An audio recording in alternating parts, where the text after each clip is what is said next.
ஒரு வழியா தமிழ் சினிமால ரொம்ப எதிர்பார்க்கப்பட்ட 1000 கோடி படம் கூலி நான் பார்த்துட்டேன். இந்த நாயை நம்பாதீங்கன்னு சொன்ன எவனாவது கேட்டிங்களா? எல்சியூல இருக்குன்னா சிவகார்த்திகேயன் ஃபேஸ்புக்ல கேமியோ வரேன்னா அது மட்டுமா சொன்னா விக்ரம் படத்துல 2 கண்டெய்னர் இங்க இருக்குன்னு சொல்லிட்டானே. உண்மையை சொல்லணும்னா இந்த படத்துக்கு நான் எந்த ஒரு எக்ஸ்பெக்டேஷனுமே வச்சு போய் பார்க்கல. பிகாஸ் பிளாங்கா போய் தான் பார்த்தேன். ஏன்னா லாஸ்ட் டைமே எனக்கு லியோவில் ஒரு எக்ஸ்பெக்டேஷனோட போய் பார்த்து எனக்கு அது ஃபுல்ஃபில் பண்ணலை. அதனால இந்த டைம் நோ எக்ஸ்பெக்டேஷன் போய் படம் எப்படி இருக்குன்னு பார்த்துட்டு வரலான்னு தான் உங்களுக்காக பார்த்துட்டு உட்காந்துருக்கேன். ஆனால் சோசியல் மீடியாவில் இவங்க கொடுக்குற ஹைப்பை பார்த்தா அவன் வாய்க்கு வந்ததெல்லாம் உளறிட்டு இருக்கான். விக்ரம்ல காண போன 2 கண்டெய்னர் இந்த படத்துல இருக்குன்றானுங்க, எல்சியூல இந்த படம் கனெக்ட்ன்றானுங்க, எஸ்கே அண்ணா நம்ம கேமியோல நடிக்கிறாரு பிளாஷ்பேக் சீன்லன்றானுங்க. அவன் வாய்க்கு வந்ததெல்லாம் அடிச்சு விட்டுட்டு இருக்கானுங்க. இவ்வளவு ஏன் விக்ரம் படத்துல வர மாதிரி நம்ம தலைவரே கோஸ்ட் மோட்ல இருக்காரு, 30 வருஷம் ஆஃப்லைனுன்னு ட்ரைலர்லயே கொண்டு வந்துட்டாங்கன்னு சொல்லி அவன் அடிச்சு விட்டுட்டு இருக்கான். இப்படி நம்ம ஏத்தின ஹைப்பு மூவி டீமுக்கு ப்ரொமோஷன் பண்றதுக்கான தேவையே இல்லாம போயிருச்சு.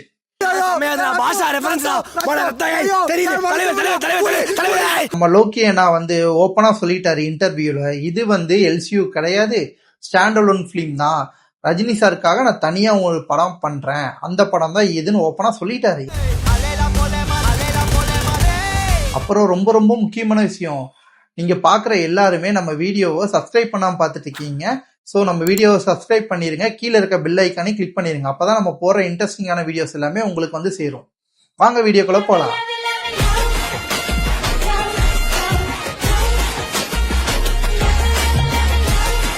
நம்ம லோகேஷ் அண்ணா ஆண்டவரை வச்சு விக்ரம்னு ஒரு தரமான ஃபேன் பாய் சம்பவம் பண்ணியிருப்பாரு.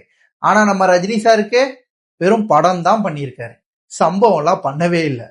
30 வருஷமா ஒருத்தனை ஆஃப்லைன்லயே வச்சிருக்க. இந்த படத்தோட கதை என்னன்னா, நண்பனை கொன்றுவாங்க, அதுக்கு நம்ம ரஜினி சார் பழி வாங்குவாரு. இதுதான் இந்த படத்தோட ஒன்லைன் ஸ்டோரி. இதுக்கு மேல நான் எதுவுமே சொல்ல மாட்டேன். நீங்க போய் தியேட்டர்ல போய் படத்தை பாருங்க. படம் பார்க்குற அளவுக்கு உண்மையாவே நல்லா இருக்கு. ஆனா ஒன் கண்டிஷனோட போய் பாருங்க. என்னன்னா, எந்த ஒரு எக்ஸ்பெக்டேஷன் இல்லாம போய் பாருங்க. இந்த படத்துல நடிச்ச ஆக்டர்ஸ் பத்தி பார்க்கலாம். இந்த படத்துல ரஜினி சார் தான் ஹீரோவா பண்ணியிருக்காரு. எல்லா படத்துலயும் வர மாதிரி ரஜினி சாருக்கு உண்டான ஓன் ஸ்டைலு, அந்த மாசு ஸ்வாக், இது எதுவுமே இந்த படத்துல குறையல.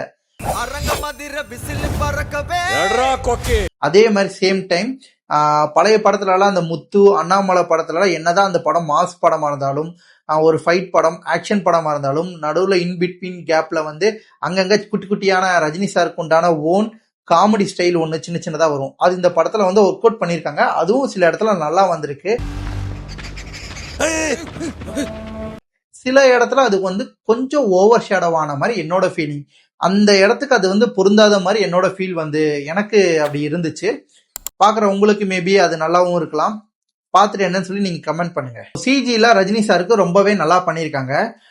உருவத்தை மட்டும் சிஜி பண்ணாம அவரோட வாய்ஸுமே பழைய ரஜினி சாரை பார்த்தா எப்படி ஃபீல் ஆகுமோ அந்த ஒரு ஃபீல் கொண்டு வரணுன்றக்காகவே கஷ்டப்பட்டு அந்த ஒரு வாய்ஸை அவங்க கிரியேட் பண்ணி அந்த சிஜி எஃபெக்ட்ல ஆட் பண்ணியிருக்காங்க.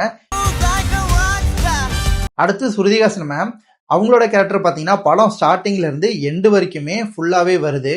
ஸோ மெயினான ரோல்ல தான் நடிச்சிருக்காங்க, நல்லாவும் பண்ணியிருக்காங்க. பட் எனக்கு ஒரு வருத்தம் என்னன்னா, ரஜினி சாருக்கும் ஸ்ருதிஹாசன் மேமுக்கும் இருக்கிற சீன்ஸ் கேரக்டர்ஸ் எல்லாமே இன்னும் கொஞ்சம் இன்ஹென்ஸ் பண்ணியிருந்தா ரொம்ப நல்லா இருக்குங்கிறது என்னோட ஒப்பீனியன். ஏன்னா ஒரு முக்கியமான சீன்ஸ் எல்லாம் இருக்கு, அதை நான் இப்ப சொன்னேன்னா படத்தை ஸ்பாயில் பண்ற மாதிரி ஆயிரும். ஸோ அதனால நான் அதை சொல்ல விரும்பல. பட் நல்லாவே நடிச்சிருக்காங்க. எனக்கு என்னமோ இந்த நெட்வொர்க். அடுத்து ரொம்ப ரொம்ப முக்கியமான ஆள் நம்ம நாகார்ஜுன் சார். ஸோ இவரை பத்தி நான் கண்டிப்பா பேசியே ஆகணும். இவர் தான் மெயின் வில்லன்ற மாதிரி படத்துல கொண்டு வந்திருக்காங்க. ஹீரோவை நெகட்டிவ் ஷேட்ல கொண்டு நடிக்க வைக்கிறான்ற போது அவருக்கான இன்ட்ரோ, அந்த மாஸ் எல்லாமே இந்த படத்துல எனக்கு குறைஞ்ச மாதிரி ஃபீல் ஆச்சு. இது எனக்கு மட்டும் தான் ஃபீல் ஆதா இல்ல பாக்குற உங்களுக்குமே அப்படிதான் ஃபீல் ஆதாங்கிறது கமெண்ட்ல சொல்லுங்க. ஏன்னா நாகார்ஜுன் சார் படத்துல வர இன்ட்ரோ சீனா இருக்கட்டும், இல்ல சில இடத்துல எல்லாம் எனக்கு பர்சனலா கூஸ் பம்ப்ஸான சீன் எதுவுமே ஃபீல் ஆகல. ஏன்னா ஒரு நார்மலான ஒரு வில்லன் உள்ள நுழையிறாங்க படத்துல அப்படின்ற மாதிரி தான் ஃபீல் ஆச்சு. வெளியிருந்து கொண்டு வந்த ஒரு ஆளை வந்து மாசா கொண்டு வரதை விட்டுட்டு சட்டிலா சிம்பிளா கொண்டு போன மாதிரி என்னோட ஃபீல் ஆச்சு. ஒரு மனுஷன் இந்த உலகத்திலேருந்து ட்ரேஸே இல்லாம நம்ம சௌபீன் சார் கூட்டு வந்து இங்க நடிக்க வச்சாங்க. உண்மையை சொல்லணும்னா நம்ம சௌபீன் சார் வந்து இந்த படத்துல பிச்சுட்டாரு. எனக்கு ரஜினி சாருக்கு அடுத்து கூலி படத்துல ரொம்ப பிடிச்ச ஒரு கேரக்டர் அப்படின்னா நம்ம சௌபீன் சாரோட அவரோட கேரக்டர் எல்லாமே ஸ்டார்டிங்ல இருந்து எண்டு வரைக்குமே கதையை வந்து நகர்த்திட்டு போயிட்டு இருக்கு. ரெண்டாவது அவர் நடிச்ச விதம், அவர் நல்லவனா கெட்டவனா, இல்ல கெட்டவனா இருந்துட்டு நல்லவனா இருக்காரா, இல்ல நல்லவனா இருந்துட்டு கெட்டவனா மாறிட்டாரா, இப்படி எதுவுமே தெரியாத மாதிரி ஸ்டார்டிங்ல இருந்து எண்டு வரைக்குமே இந்த அவரோட கேரக்டரை வந்து நமக்கு கொண்டு வந்திருப்பாங்க. அந்த ஒரு ஸ்கிரீன் பிளே எனக்கு ரொம்ப ரொம்ப பிடிச்சிருந்துச்சு. இன்ஃபேக்ட் சொல்ல போனா ஒரு 2-3 சீன்லாம் எனக்கு வந்து சௌபீன் சார் வந்து அந்த இடத்துல ரஜினி சாரை விட எனக்கு அவரு நல்லாவே தெரிஞ்சாரு. ஓகே, இந்த சீன் சூப்பரா இருக்கு, நல்லா நடிச்சிருக்காருன்னு. ஜெயிலர்ல எப்படி வில்லன் வந்து வேற லுக் பண்ணாரோ அதே அளவுக்கு இவரும் நல்லாவே பண்ணியிருக்காரு. நம்ம பார்க்க போறது உபேந்திரா சார். அவர் வந்து சொல்லணும்னா கிளைமேக்ஸ் ஃபைட்ல தான் உள்ளேயே வருவாரு. அவருக்கான ஸ்கிரீன் ஸ்பேஸ் வந்து ரொம்ப கம்மியா இருந்துச்சு அப்படின்ற மாதிரி எனக்கு ஃபீல் ஆச்சு. நாகார்ஜுன் சாருக்கு எப்படி ஃபீல் ஆச்சோ அதே தான் இங்கேயும் எனக்கு ஆச்சு. ஒரு கூஸ் பம்ப்ஸான சீன் இங்க வந்து இல்லை. ஏன்னா ஒரு வெளியிருந்து வேற இண்டஸ்ட்ரியில இருந்து ஒரு ஆக்டரை உள்ள கூட்டு வந்து நடிக்க வைக்கும் போது அந்த கூஸ் பம்ப் சீன் வந்து இன்னும் கொஞ்சம் இருந்திருந்தால் நல்லா இருந்திருக்கும். ஒரு என்ஜாய் பண்றதுக்கு இல்ல அந்த படத்தை வந்து கொண்டாடுறதுக்கு நல்லா இருந்திருக்குன்ற மாதிரி எனக்கு ஃபீல் ஆச்சு. ஆல்ரெடி பழைய தலைவர் படத்துல ஜெயிலர்ல பாத்தீங்கன்னா மோகன்லால் சார் கெஸ்ட் ரோல்ல பண்ணியிருப்பாரு, நம்ம சிவராஜ்குமார் சார் பண்ணியிருப்பாரு. அவங்களோட சீன்லாம் படத்துல வரது ரொம்ப கம்மியா தான் இருக்கும், கம்மியான செகண்ட்ஸ் தான் இருக்கும். ஆனா ஸ்கிரீன் பெர்சன்ட்டுங்கிறது ரொம்ப பெருசா இருக்கும். அவர் அந்த நடந்து வந்து டிஷ்யூவை கொடுக்கறதா இருக்கட்டும், இல்ல மோகன்லால் சார் வந்து சீரட் அடிச்சுட்டு அந்த நடந்து வர சீனா இருக்கட்டும் ஆபீஸ்ல, இது எல்லாமே பாத்தீங்கன்னா அந்த கதையோட ரொம்பவே நல்லா ஜெல்லா இருக்கும். இங்க வந்து எனக்கு ஜெல் ஆகாத மாதிரி எனக்கு தனியா தெரிஞ்ச மாதிரி ஃபீல் ஆச்சு. அவனுங்க பெரிய ஆளான மாதிரி தெரியல. லாஸ்டா சொல்லணும்னா நம்ம ஆமீர் கான் சார் பாலிவுட்ல இருந்து கஷ்டப்பட்டு நம்ம தலைவரை இறக்கியிருக்காப்ல. என்னடா சிரிக்கிற, ஆமீர் கானை பத்தி பேச சொன்னா அப்படின்னு தான் நினைக்கிறீங்க. எனக்கு அப்படிதான் ஃபீல் ஆச்சு ஆமீர் கான் சார் படத்துல பார்க்கும்போது. வெளியிருந்து ஒரு ஆக்டர் அதுவும் பெரிய ஆக்டரை கொண்டு வந்து நடிக்க வச்சிருக்காங்க. அவருக்கும் ஸ்கிரீன் ஸ்பேஸ் வந்து ரொம்ப கம்மியா இருக்குங்கிற மாதிரி எனக்கு ஃபீல் ஆச்சு. நம்ம லோக்கினா வந்து விக்ரம் படத்துல ரோலக்ஸ் சாரை எப்படி உள்ள நுழைச்சாரோ படம் முடிஞ்சக்கப்புறம், அதே மாதிரிதான் இந்த படத்துலயும் நம்ம ஆமீர் கான் சாரையும் படம் முடிஞ்சக்கப்புறம் உள்ள நுழைச்சிருக்காரு அந்த கேமியோ சீன். பட் அந்த கேமியோ அந்த அளவுக்கு ஒர்க் அவுட் ஆலியோங்கிற மாதிரி என்னோட ஃபீலு. எனக்கு வந்து பர்சனலா அந்த கேமியோ பிடிக்கல.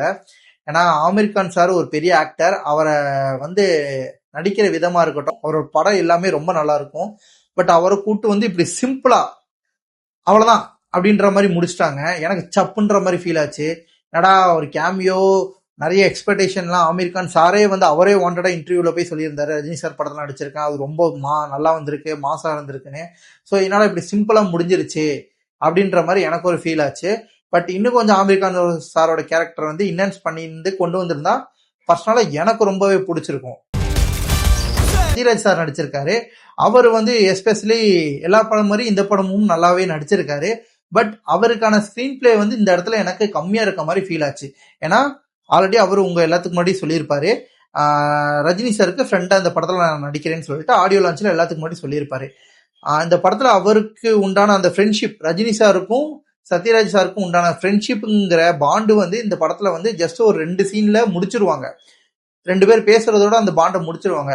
எக்ஸ்ப்ளோர் பண்றமான நிறைய சீன் கொண்டு வந்திருந்தா அந்த படத்துல பார்க்கும்போது கொஞ்சம் நல்லா இருந்திருக்கும் என்னோட ஃபீல். அதே சேம் டைம் சிஜில சத்யராஜ் சாருக்குமே நல்லா பண்ணியிருந்தாங்க. ரஜினி சாருக்கு எந்த அளவுக்கு ஈக்குவாலிட்டி கொடுத்து பண்ணாங்களோ அதே சேம் டைம் சத்யராஜ் சாருக்குமே நல்லாவே சிஜி பண்ணியிருந்தாங்க. இந்த படத்துக்கு ஏ சர்டிபிகேட் ஏன் கொடுத்தாங்கன்னு எனக்கும் தெரியல. சில இடத்துல கத்தி ரத்தம் இதெல்லாம் வரதான் செய்யுது. பட் அந்த அளவுக்கு ஓவராது இல்லை. மேபி யூஏ சர்டிபிகேட் கூட கொடுத்துருக்கலாம். பட் ஏ சர்டிபிகேட் கொடுத்தனால நிறைய திரையரங்குல வந்து ஃபேமிலிஸ் பார்க்க முடியாத மாதிரி இஷ்யூ போயிட்டு இருக்கு. பட் அந்த அளவுக்கு படம் வந்து இல்ல, நீங்க தாராளமா ஃபேமிலியோட வந்து படம் பார்க்கலாம். சூப்பர். ஓவரால் அந்த படத்தை பத்தி சொல்லணும்னா படம் பார்க்க நல்லா இருக்கு. நீங்க கொடுக்குற காசுக்கு ஒர்த்தான படம். ஆனா அந்த அளவுக்கு ரொம்ப ரொம்ப ரொம்ப சூப்பரான படமான்னு கேட்டிங்கன்னா இல்ல. எனக்கு வந்து இந்த படம் ஜெயிலர் கூட கம்பேர் பண்ணும் போதே கம்மியாக தான் ஃபீல் ஆச்சு. அதில் கிடைச்ச ஒரு அந்த ஃபீல், ஒரு என்ஜாய்மெண்ட் அப்படின்றது இந்த படத்தில் எனக்கு கொஞ்சம் கம்மியாக ஃபீல் ஆச்சு. மேபி உங்களுக்கு மாறுபடலாம் கருத்து. சில பேத்துக்கு படம் இன்னும் நல்லா பிடிக்கலாம், சில பேத்துக்கு இன்னும் பிடிக்காம போகலாம். பட் எந்த ஒரு எக்ஸ்பெக்டேஷனும் இல்லாமல் நீங்கள் போய் பார்த்தீங்கன்னா அந்த படம் உங்களுக்கு கண்டிப்பாக பிடிக்கும். அப்போ படத்தை ஒரு வாட்டி தான் பார்க்கலாம், கரெக்டா தல? உங்களுக்கு படம் பிடிச்சிருந்தா நீங்கள் எத்தனை வாட்டி வேணால் போய் பார்க்கலாம். ச்சே, தப்பிச்சிட்டான்டா இவன். இது வந்து என்னோட ஓன் ஒப்பீனியன் தான். படம் பார்க்கும்போது எனக்கு என்ன ஃபீல் ஆச்சோ அதுதான் நான் உங்ககிட்ட ஷேர் பண்ணியிருக்கேன். மேபி இதுல இருந்து உங்களுக்கு மாறுபட்ட கருத்து இருக்கலாம். அப்படி படம் உங்களுக்கு பிடிச்சிருக்கா, நல்லா இருக்கா, நீங்க எப்படி ஒரு எக்ஸ்பெக்டேஷனோட போய் படம் பார்த்தீங்க, இல்ல எனக்கு படம் வந்து ரொம்ப கம்மியாச்சு ஃபீல் ஆச்சு ப்ரோ, அப்படி எந்த ஒரு உங்களுக்கு கருத்தா இருந்தாலுமே கீழே கமெண்ட் பண்ணுங்க. மறந்துடாம எக்ஸ்ப்ளோர் டு ஆதியா சப்ஸ்கிரைப் பண்ணுங்க. கீழே இருக்க பெல் ஐக்கானையும் கிளிக் பண்ணுங்க. அப்பதான் இதுக்கப்புறம் போடுற வீடியோஸ் எல்லாமே உங்களை வந்து சேரும். அடுத்த வீடியோவில் பார்க்கலாம். பாய்.